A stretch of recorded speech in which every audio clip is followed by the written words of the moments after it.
Salut, bienvenue à ma chaîne. Aujourd'hui, je veux faire une vidéo de réponse à Fred Aves, vu qu'il m'a fait une vidéo pour expliquer ce que c'est dans sa opinion, ce qui s'est passé dans le phare de Cordoue 1. Donc il a essayé d'expliquer par ces mots ce qu'il pensait être la vérité. Donc si vous n'avez pas encore vu sa vidéo, je mets un link dans la description, allez le voir avant de continuer la vidéo, sinon vous n'allez peut-être pas comprendre, sinon vous continuez et vous verrez la vidéo de Fred à la fin.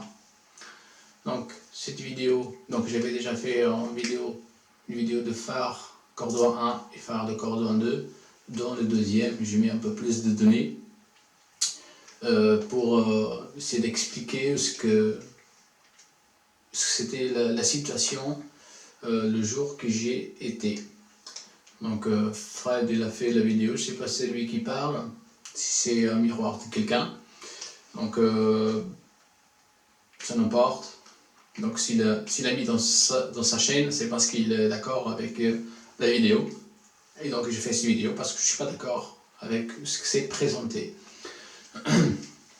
Donc mais au début je veux, avant de tout commencer, je veux le remercier de l'avoir présenté ma vidéo pour faire ces analyses.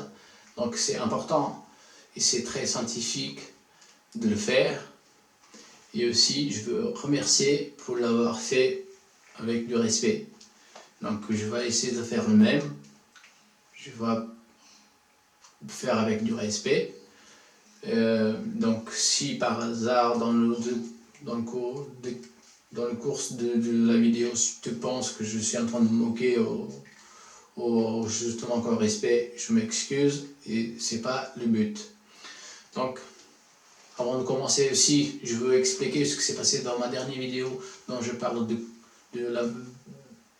la vérité de la mensonge et du côté noir de la lumière. Donc le titre c'est bien paradoxal parce que c'était le but, et mon but c'était un peu d'éliminer les gens qui étaient dans les chaînes, qui ne sont pas là pour discuter ni pour donner leur avis scientifique, ils sont seulement là pour la désordre et pas pour le partage d'idées. Donc la vidéo, ce que j'ai fait, donc une première partie de la vidéo, je expose des commentaires, les gens qui laissent les commentaires, ils lisent même pas ce qu'ils écrivent, donc c'est ce que j'ai fait, je vous avais lu. Et la deuxième partie de la vidéo, je parle d'Aristote comme étant la personne qui a découvert, ou qui a mesuré la circonférence de la Terre. Et donc, depuis une semaine, je n'ai eu qu'un seul commentaire. C'était dans Entropie Équilibre.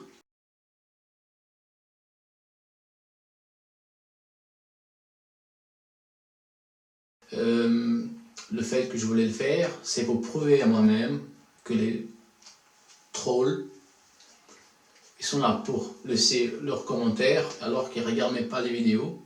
Donc si vous ne regardez pas les vidéos complètes, c'est parce que vous avez une idée fixe et vous ne voulez pas la changer. Donc vous n'êtes pas là pour discuter, ni quoi que ce soit, parce que vous n'avez même pas essayé de me corriger. Donc je parlais d'Aristote, et normalement c'est un motif de moquerie, et ce n'était pas dans ce cas-là, parce que vous n'avez pas vu ma vidéo.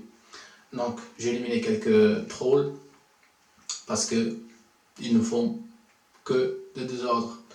Donc c'est pour ça que maintenant c'est un peu plus calme. Mais bon, donc je fais ces vidéos donc, pour expliquer un peu tes explications. J'explique un peu tes explications et où je ne suis pas d'accord avec toi. Donc c'est pour ça que je fais ces vidéos. Donc, tu commences très bien tes vidéos à confirmer mes données, coordonnées, point de vue, distance et tout. Donc là, c'est très bien. Par contre, sur la partie commentaires de ces vidéos, il y a des gens qui se sont moqués un peu en disant que je me sers de Google Earth pour mes données. Donc, je ne pourrais faire autrement parce que on connaît, moi je suis d'accord, que les masses terrestres, ils ont des mesures, ils sont bien représentés dans n'importe quelle map, soit une map terre plate, soit dans une map de terre sphérique, soit dans une map la terre comme en cube, comme en diamant, c'est n'importe sur quelle map, parce que la terre, elle était mesurée. C'est seulement dans la mer qu'on n'est pas d'accord, parce que vous ne pouvez pas le prouver les distances à partir de la mer, sauf qu'avec des étoiles. Et aujourd'hui, vous pensez que vous pouvez faire avec du GPS, mais non, le GPS n'est pas utilisé, mais même que vous le pensez que oui, donc allez chercher sur YouTube LORAN, L-O-R-A-N, comme moyen de navigation et pas GPS. Bah, ça c'est notre histoire. Donc, c'est pour ça que je dis que j'utilise le Google Earth pour prouver que la Terre n'est pas une sphère. Évidemment, il faut bien que j'utilise les données qu'on a disponibles pour le prouver. Donc, c'est ce que j'ai fait. Donc, et tu le démontres très, très bien que ce que je dis, c'est la vérité. Donc, après, tu as exposé une photo du phare de Cordouin dont tu ajoutes une règle à côté.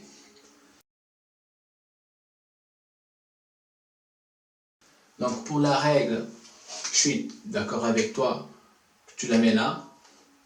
Ce que je ne suis pas d'accord, c'est que tu mets la règle là. Donc là, tu en as 70. Et tu représentes comme... Bon, c'est pas la partie la plus haute, c'est bien entendu. Je sais que tu sais mettre la règle pour le 69,5.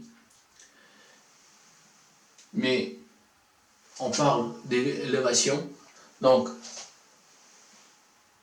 tu as mis ta règle vers le bas pour trouver ton élévation, ce qui t'a mis la règle en dessous du phare, environ 10 mètres. Donc, tu as mis 69,5, je sais pas où tu l'as mis, je ne me rappelle plus, peut-être que tu l'as mis là, pour représenter ta règle. Tu l'as mis tout de suite, le phare, au-dessus 10 mètres. Donc après tu peux dire que c'est la perspective parce qu'il y a du sable, donc l'eau elle est cachée de l'autre côté, donc le zéro si bien au niveau de la mer de l'autre côté. Donc si tu penses que ta règle est en train de représenter le phare et son élévation, donc laissez-moi te dire que tu te trompes. Donc je suis d'accord avec toi que le phare elle fasse 69 mètres et demi et que la lanterne soit à 67 mètres et demi, mais il y a un souci. Donc, tu as montré sur Wikipédia des données concernant le phare de Cordouin. Le truc, c'est que si tu avais continué à lire ta page, tu allais voir que la lanterne, là, elle est à 60 mètres au-dessus de la plus haute marée.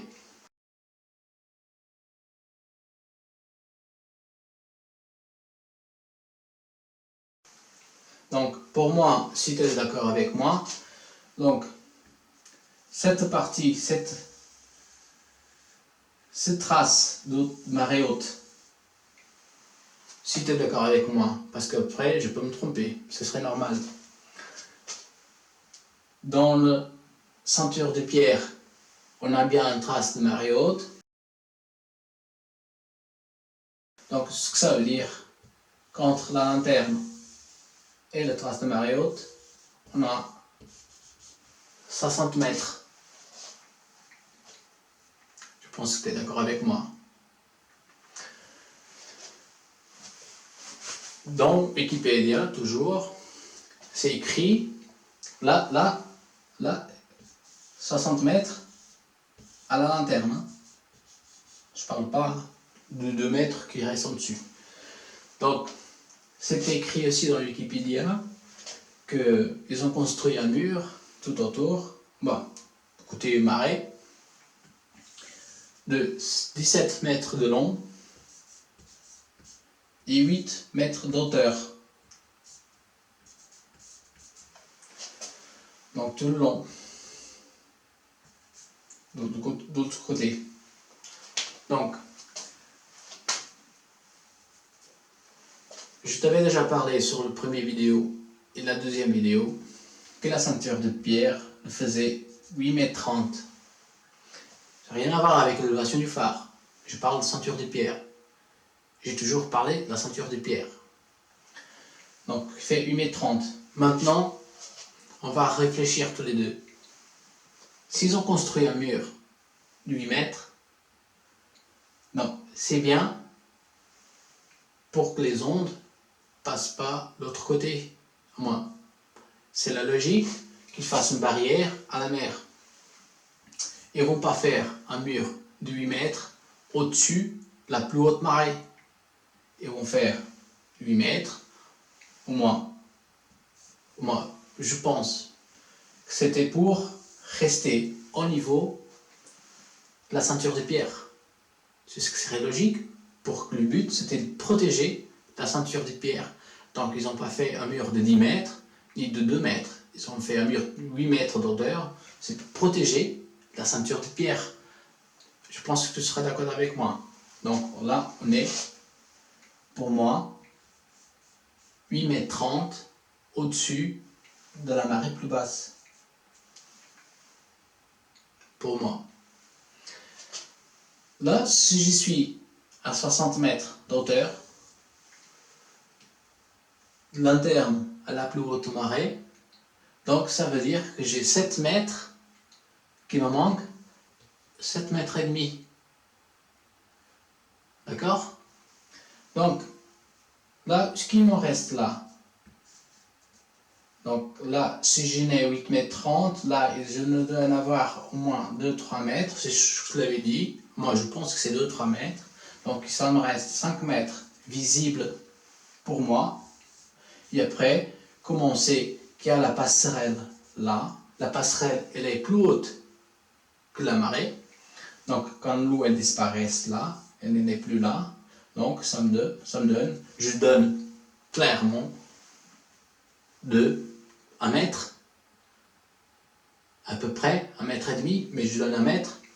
Donc 5, 3, 8, je donne 1 mètre, ça donne 9 mètres. Donc là, je suis en gros, hein, je parle, moi j'essaie d'expliquer que la partie plus haute de la ceinture des pierres jusqu'à ce que la marée disparaisse, pour moi, c'est 9 mètres.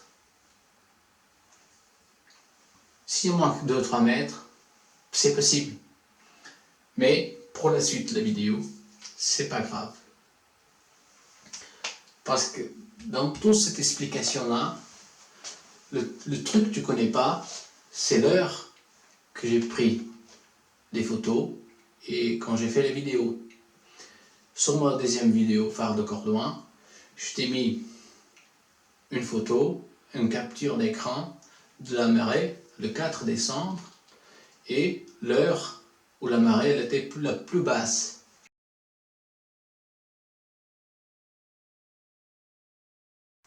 Donc, je connais par cœur, je ne suis pas en train de regarder Nigérien qui me sont en train d'expliquer, mais c'était après 13h30 à peu près. Donc, 13h30, c'était la plus basse. Donc, 13h30, marée remontant, avec coefficient de 68 en descendant, je pense. Sinon, c'était remontant, mais je pense que c'était 68 en descendant. Si tu ne prends pas en compte ces facteurs-là, donc on revient à la même chose. Tu penses qu'avec ces facteurs-là, tu vas être avec la photo que tu as mis ta règle? Moi, je pense pas. Là, 13h30, c'était mis sur Internet. Si c'était vrai ou pas, je ne peux pas te confirmer parce que je ne suis pas le spécialiste de la marée. Mais dans le PhotoForensics, donc c'est un logiciel qui analyse tous les fichiers JPG, PNG ou le fichier des photos. Donc tu télécharges ta photo dans le photoforensic et c'est un site en anglais. Je mettrai le link dans la description. Donc vous pouvez connaître tous les données qui accompagnent le fichier jusqu'à qu'il soit supprimé. Après, je ne sais pas, les spécialistes peut-être pourront le récupérer, mais ce que je veux dire, c'est que tu peux connaître l'heure originale dont la photo a été créée. Ça, je veux te le dire ça, parce que si tu veux, je te fais un mail, je t'envoie la photo, tu mets dans le photoforensic et tu peux avoir l'heure que je l'ai pris la photo. Donc, je l'ai pris la photo à 14h40. Voire un peu plus, mais ça importe. Donc là, j'ai 1 heure, donc une marée à 2 heures, donc j'ai 1/2 de marée. Donc, les marées, on a à peu près des marées de 5 et 6 mètres. Donc, ce sont des données à partir du local de référence, que c'est à Brest, c'est à peu près 5-6 mètres, ou 7 mètres, je ne me rappelle plus. Donc, on a des marées de 5-6 mètres.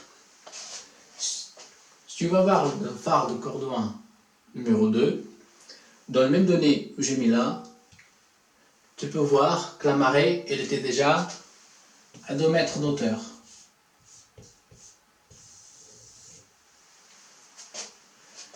Et ça, tu ne l'as pas pris en compte non plus. Moi, j'en avais la marée 2 mètres d'auteur. J'en avais la marée la plus basse à 13h30, donc j'avais eu 1 heure et quelques de marée montante. J'en avais un coefficient de 68. Pour moi, ça me suffit pour mes conclusions. Si ça ne te suffit pas, après, je ne vais pas insister non plus. Je veux seulement t'expliquer ce que je vois et mon analyse. Donc, ce sont des facteurs à prendre en compte.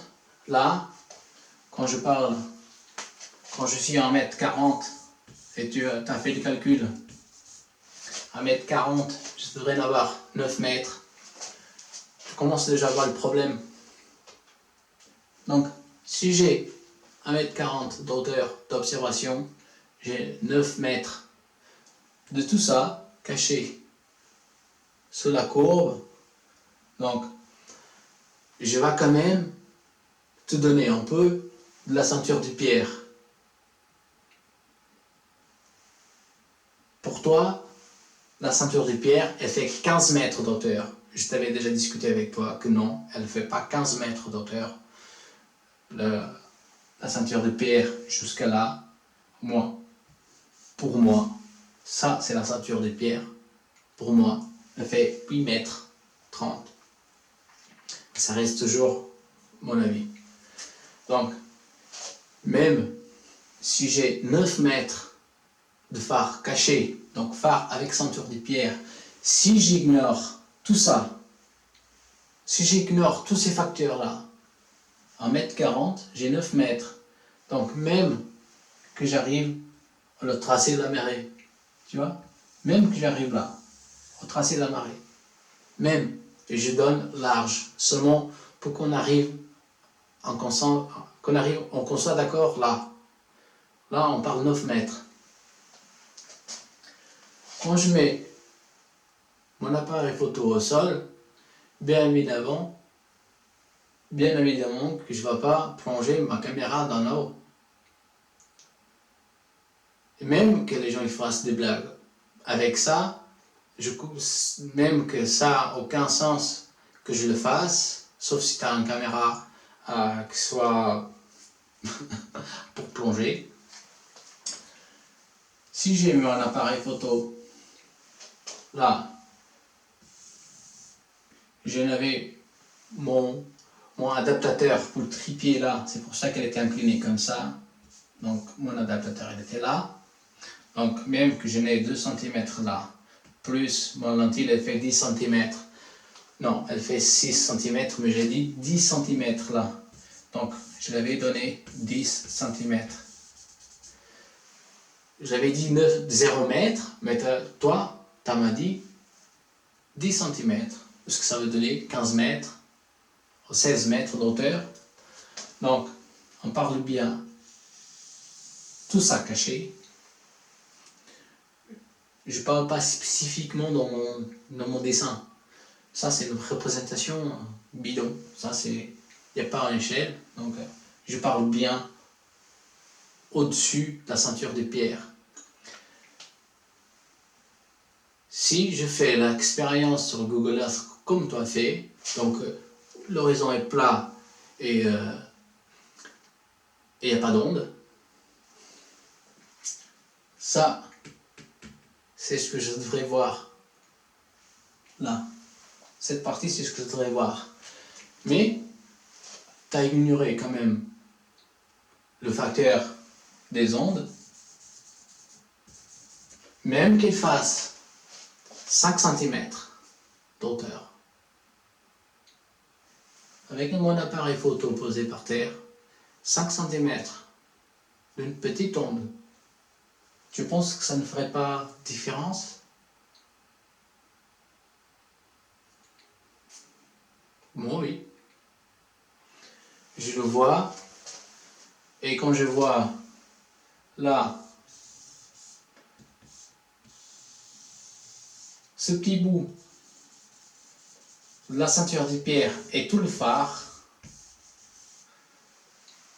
alors que je suis à 15 km et le phare devait être caché 17 mètres, tu me dis que c'est normal?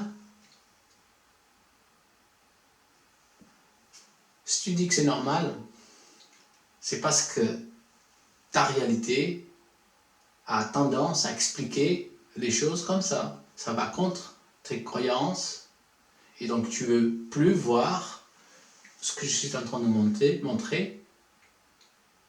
C'est en négation, quoi.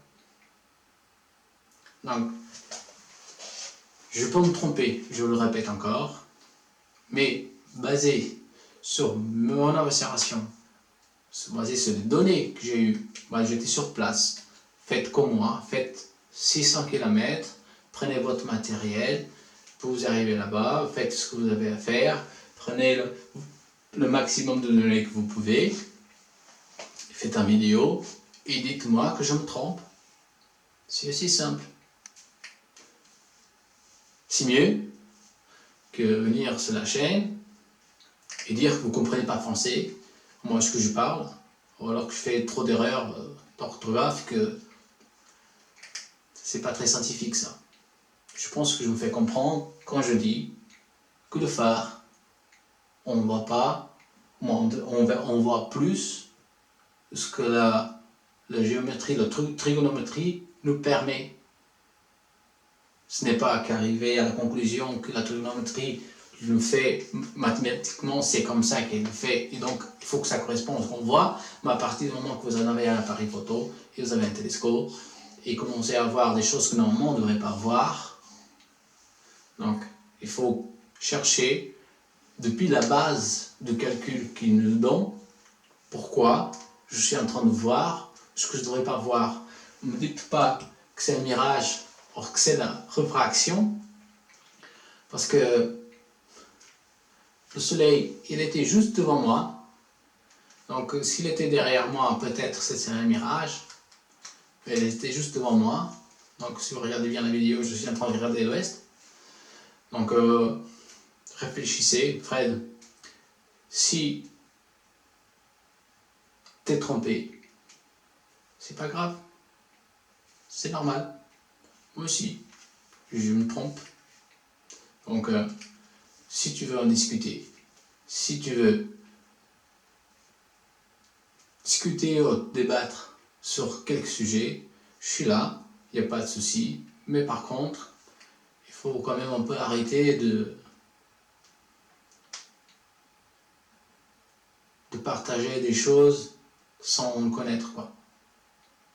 Donc, avec le respect pour toi et pour n'importe qui veulent discuter, donc je suis là Et s'il y a quelque chose qu'on pourra, peut-être, si quelqu'un a déjà parti au phare de Cordouin et qu'on me dise que je me trompe, s'il me ramène des preuves, moi je ferai aussi une vidéo, là je ferai la même chose. Je dirai que je me suis trompé. Aussi simple que ça. On n'est pas libre. Donc, regardez la vidéo de Fred, regardez mes vidéos de phare de Cordouin, regardez mes vidéos de la vérité d'un mensonge si vous voulez, rigolez un petit peu. Donc, abonnez-vous si vous voulez, faites like si vous voulez, faites pouce vers le bas si vous voulez, faites ce que vous voulez. Mais surtout, pensez à vous-même. C'est le but. Salut.